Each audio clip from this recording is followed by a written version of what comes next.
இப்படி ஒரு பார்க் நம்ம ஈரோட்டில் இருக்கான்னு நானே ஆச்சரியப்பட்டு போயிட்டேங்க. ரீசெண்டாக நம்ம ஈரோட்டில் இருக்கிற ஸ்டெம் பூங்காவுக்கு தாங்க விசிட் பண்ணியிருந்தேன். இந்த பார்க் நம்ம ஈரோடு சென்னிமலை ரோட்டில் மகாராஜா மல்டிப்ளெக்ஸ் தேட்டருக்கு பேக் சைடில் தாங்க லொக்கேட் இருக்கு. காலையில் 10 மணிலிருந்து ஈவினிங் 7 மணி வரைக்கும் வந்துட்டு இந்த பூங்கா ஓப்பனில் இருக்குங்க. அடல்ட்ஸ்க்கு 20 ரூபாயும் சின்ன குழந்தைகளுக்கு 10 ரூபாயும் இவங்க சார்ஜ் பண்ணுறாங்க.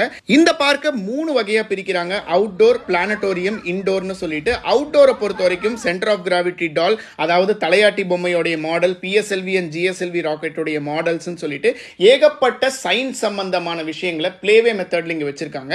உங்க குழந்தைங்க சயின்ஸ் புக்ல பார்க்குற நிறைய சயின்ஸ் சம்பந்தமான விஷயங்களை இங்க வந்து பிளேவே மெத்தட்ல அவங்க வந்து கத்துக்க முடியும். அதனால அவங்களால ஈஸியா அதை மறக்கவே முடியாது. அந்த அளவுக்கு வந்துட்டு பாத்தீங்கன்னா பிளேவே மெத்தட்ல கத்துக்கும் போது ஞாபகமாகவும் அதை அவங்க வச்சுக்குவாங்க. அதே மாதிரி இண்டோரை பொறுத்த வரைக்கும் வந்துட்டு பாத்தீங்கன்னா பிளானட்டோரியம்னு ஒன்று வச்சிருக்காங்க. அதுல வந்துட்டு பாத்தீங்கன்னா சோலார் எக்லிப்ஸை உங்களுக்கு வந்துட்டு கண்ணுக்கு முன்னாடி கொண்டு வந்து காமிக்கிறாங்க. இண்டோரை பொறுத்த வரைக்கும் infinity well, mirror maze, head and platter, lens law, Tyndall எஃபெக்ட்னு சொல்லிட்டு ஏகப்பட்ட சயின்ஸ் சம்பந்தமான விஷயங்களை ரியலிஸ்டிக்கா உங்க கண்ணுக்கு முன்னாடியே கொண்டு வராங்க.